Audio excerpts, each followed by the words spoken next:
गरीब केवट था, उसके यहाँ कुछ कार्य था, मतलब बेटी आदि का ब्याह, तो जमींदार से पैसा उधार लिए ब्याज। जमींदार लोग पहले जो है ना बहुत आतंक करते थे गरीबों के ऊपर, ब्याज पे ब्याज, मतलब वो अब अगर पैसा ले लिया है तो उसका घर और खेती उसके नाम हो गई जमींदार के। वो इतने हथकंडे अपनाते थे, मतलब जीवन भर उनसे मुक्त नहीं हो सकता। तो अपना काम होने के बाद ब्याज सहित पैसे वापस कर दिए जाके। कुछ दिन व्यतीत होने के बाद जमींदार ने कहा पैसे दो।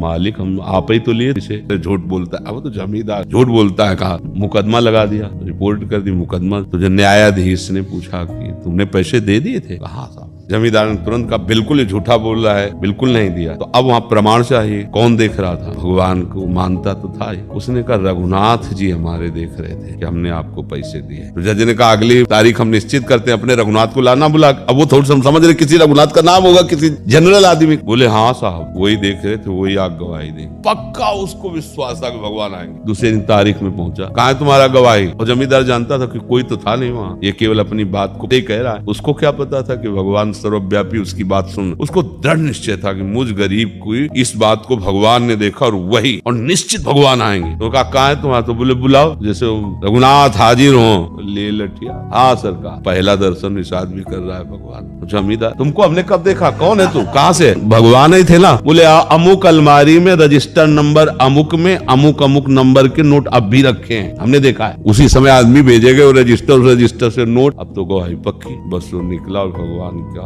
नित्य भक्त बन गया। क्योंकि यार मैंने जो भगवान को साक्षी किया तो भगवान आके हमारे संसारिक कार्य का सपोर्ट किए, तो वैसे भगवान का महान भगत बन गया।